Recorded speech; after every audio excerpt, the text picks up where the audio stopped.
Loneliness alters perception before it alters emotion. This is what most people misunderstand. They think loneliness is sadness. It is not. Sadness is emotional. Loneliness is structural. It changes how the mind organizes reality.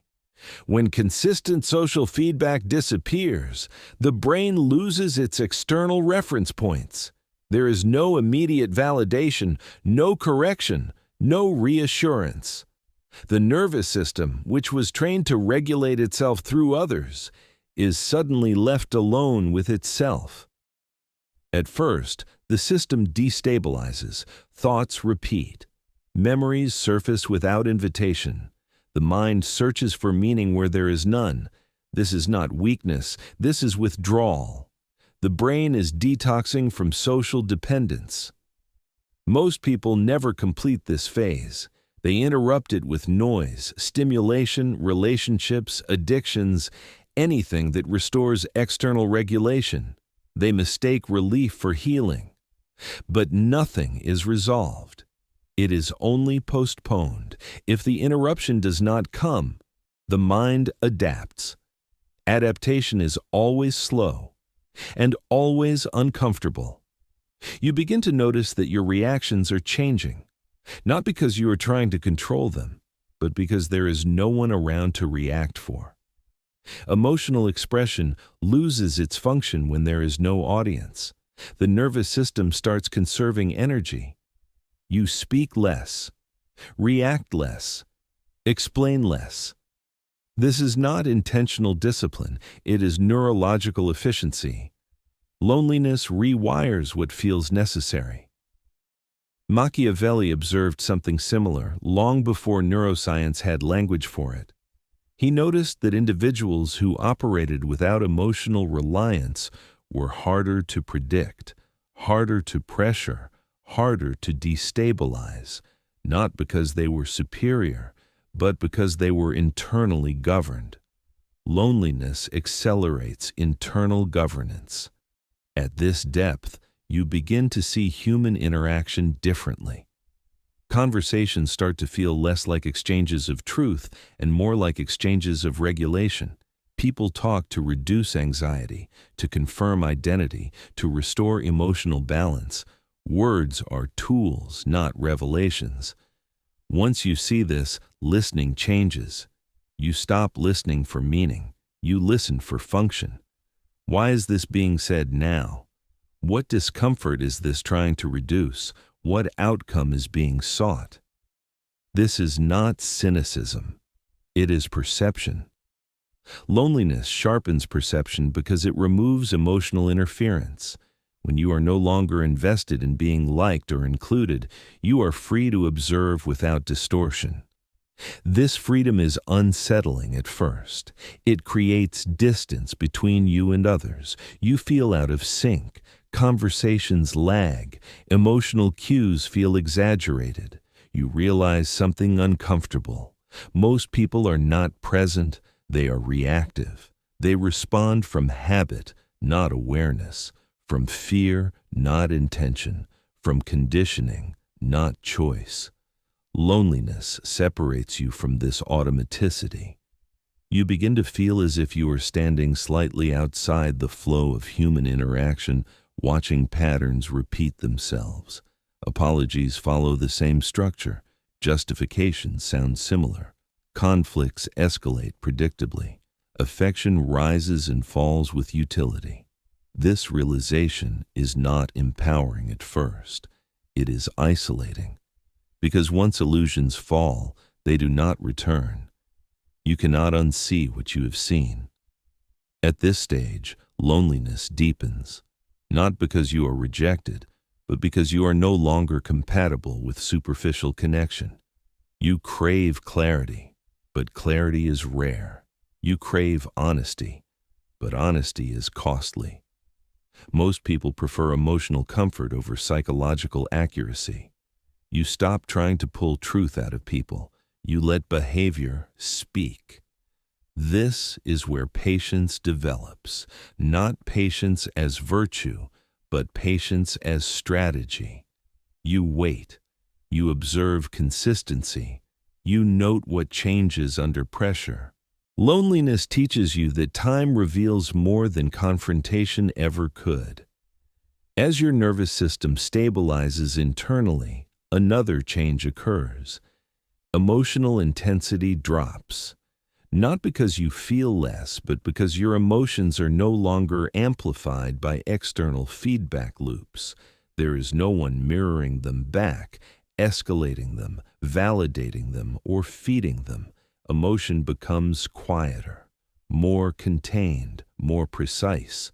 People misinterpret this as coldness. It is not coldness, it is regulation. Most humans outsource regulation. They calm down when someone reassures them. They feel important when someone responds. They feel secure when someone stays. Loneliness removes these supports. The system is forced to self-regulate. This process is slow and brutal.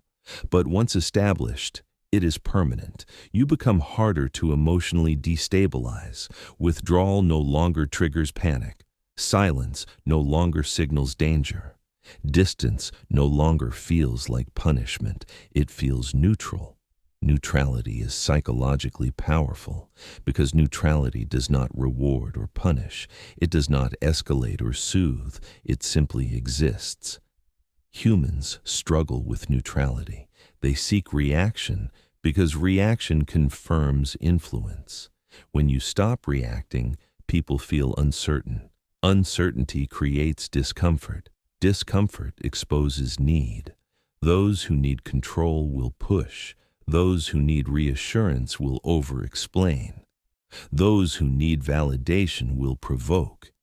You watch this happen without participating. This is where loneliness crosses into dark psychological awareness. You are no longer inside emotional exchanges. You are studying them, not to exploit, but to understand. Understanding alone changes the power dynamic. You also notice a shift in your sense of identity. Without constant social reflection, identity stops being performative. You are no longer adjusting yourself to be received. You are no longer calibrating tone, opinions, or reactions for acceptance. You become internally referenced. This is dangerous for systems that rely on conformity. Machiavelli warned rulers that the most unstable individuals are not the rebellious, but the self-governing. Because they do not respond predictably to reward or punishment, they do not fear exclusion, they do not chase inclusion. Loneliness creates self-governance by force. Another unsettling change appears. You stop moralizing behavior. You no longer label people as good or bad. You label behavior as effective or ineffective, stable or unstable, consistent or inconsistent. This shift feels dark because it removes emotional storytelling, but it also removes disappointment. You stop being shocked by betrayal. You stop being surprised by self-interest. You stop personalizing outcomes that were never personal. Clarity replaces hope. Hope is emotionally comforting. Clarity is psychologically stabilizing. Loneliness trades one for the other. You also begin to understand silence as information. When people stop speaking, stop explaining, stop checking in, this is not ambiguity. It is data. Loneliness teaches you to read absence accurately instead of romantically. You stop filling gaps with assumptions. You stop inventing reasons. You accept what is present and what is not. This acceptance is not passive, it is precise. At this depth, loneliness no longer feels like lack. It feels like compression. Unnecessary emotional movement has been stripped away. What remains is dense, controlled, and quiet. You do not seek stimulation to escape your thoughts. Your thoughts no longer attack you. They move slowly, deliberately. You begin to trust your internal signals more than external opinions. This is rare. Most people distrust themselves and seek confirmation. Loneliness removes confirmation and forces trust. That trust is built on survival, not affirmation. You survived silence. You survived uncertainty. You survived absence. This rewires confidence at a foundational level, not confidence as display, confidence as self-reliance. People sense this without understanding it.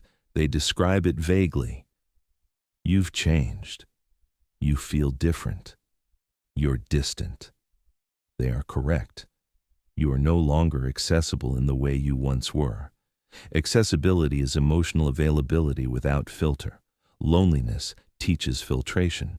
You do not open quickly.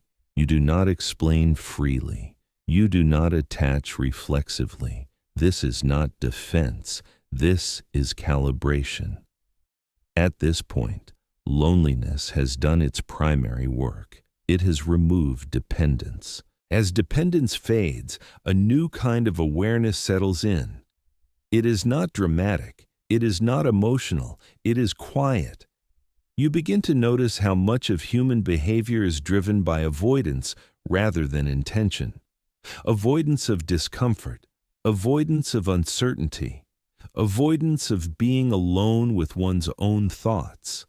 Loneliness removes this avoidance from your system. There is nowhere left to run. When there is no escape, the mind reorganizes itself around endurance. This is where emotional resilience stops being motivational language and becomes biological reality. Your nervous system learns that silence does not equal danger, that absence does not equal annihilation, that being unseen does not equal being erased. Once the nervous system learns this, fear loses leverage. Fear depends on imagined consequence. Loneliness replaces imagination with experience. You have already lived through what you once feared. At this stage, people's attempts to influence you emotionally begin to fail, not because they are malicious, but because the mechanisms they rely on no longer activate your system. Guilt requires attachment, shame requires identification, rejection requires dependence. These levers no longer connect. You still understand them intellectually. You simply do not respond to them physiologically. This disconnect confuses people. They expect reaction. They expect explanation. They expect reassurance. They receive none. Silence is misinterpreted as arrogance, coldness, or detachment. But in reality, silence is now your default state. You no longer rush to regulate the emotions of others. You no longer take responsibility for discomfort you did not create. This is a profound psychological shift. Most humans are trained to co-regulate. Someone is upset and they rush to fix it. Someone is disappointed and they rush to soothe. Someone withdraws and they rush to reconnect. Loneliness removes this reflex. You stop chasing emotional equilibrium outside yourself. This is where internal authority forms. Machiavelli described authority not as domination, but as independence from emotional volatility. A ruler who panics cannot rule. A person who requires reassurance cannot lead. Loneliness trains the opposite by stripping reassurance away entirely. Another subtle change occurs. Your perception of time shifts.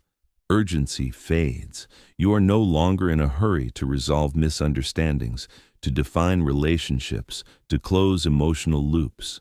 You allow ambiguity to exist. You allow silence to stretch. You allow people to reveal themselves over time rather than forcing clarity through confrontation. This patience is not passive. It is diagnostic. Time exposes inconsistencies that conversation hides. You begin to notice how people behave when there is no immediate reward. Who maintains contact without benefit? Who disappears when stimulation drops? Who becomes uncomfortable when emotional exchange slows? These observations are not judgments, they are data. Loneliness teaches you to collect data instead of narratives. Narratives are comforting. Data is accurate. As accuracy increases, disappointment decreases. You stop expecting people to be more than they are. You stop assigning depth where there is none.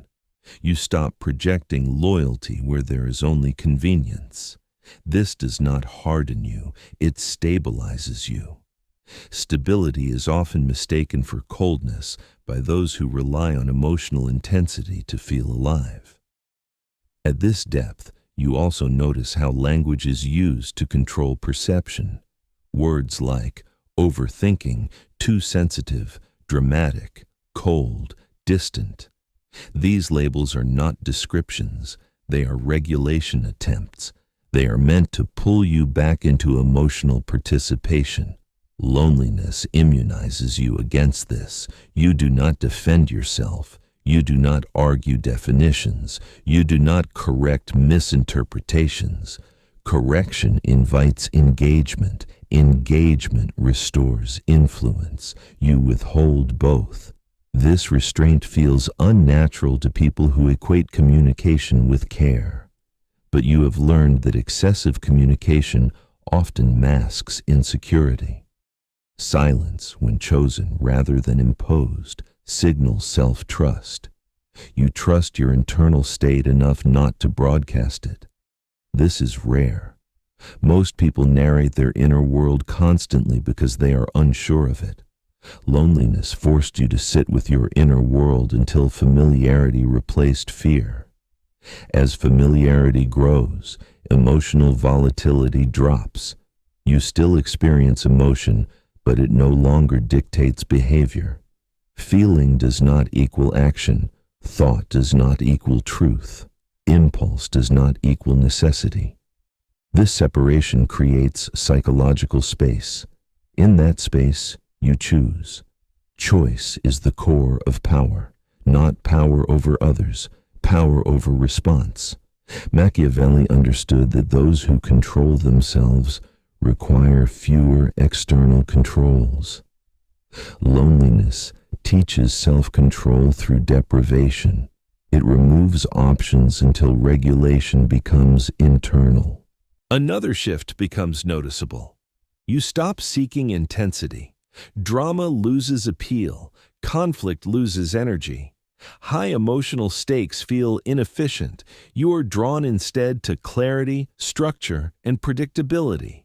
Not because you want control, but because you understand cost. Emotional chaos consumes resources, attention, time, energy. Loneliness teaches conservation. You become selective not out of arrogance, but out of awareness. You understand that access to you has impact on you, so you guard it.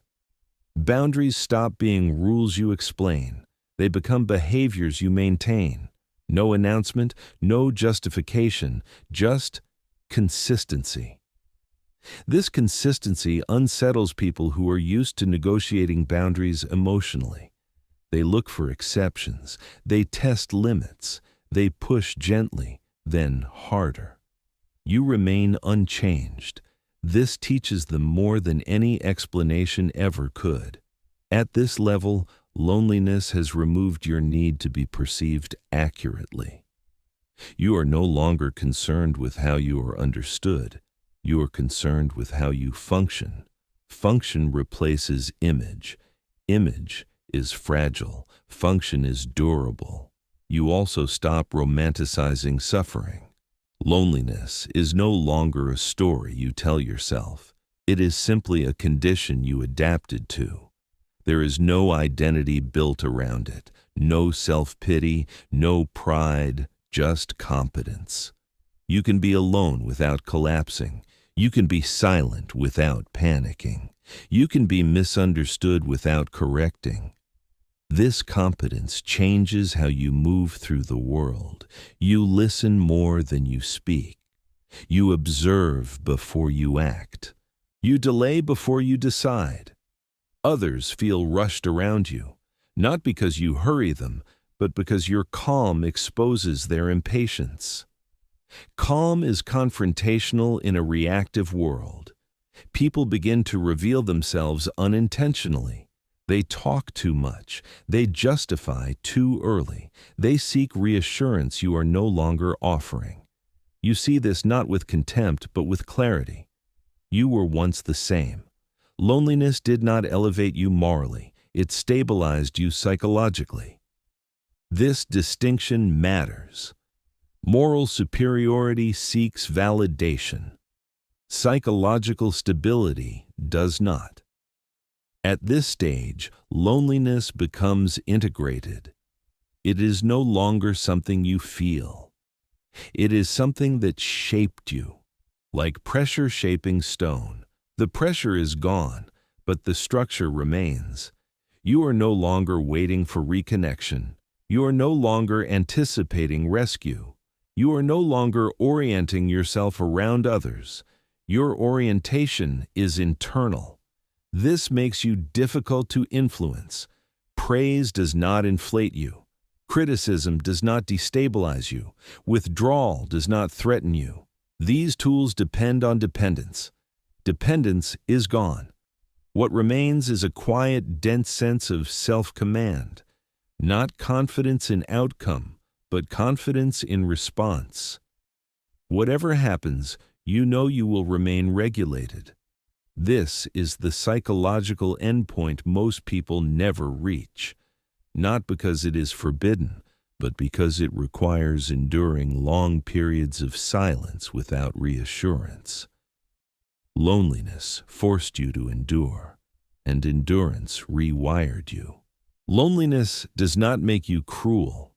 It makes you exact. You stop guessing. You stop hoping. You stop asking. Not because you have given up, but because you no longer need permission to exist. Most people spend their lives negotiating their worth. You stopped negotiating when no one was listening. That is why silence no longer frightens you. That is why absence no longer wounds you. That is why power no longer looks loud. Machiavelli never praised loneliness. He respected what it produced. A person who has nothing to lose emotionally cannot be ruled emotionally. And when no one can rule you, you move freely, quietly, deliberately. Loneliness did not save you. It sharpened you. And what is sharpened does not beg to be held. It cuts when necessary and rests when it chooses.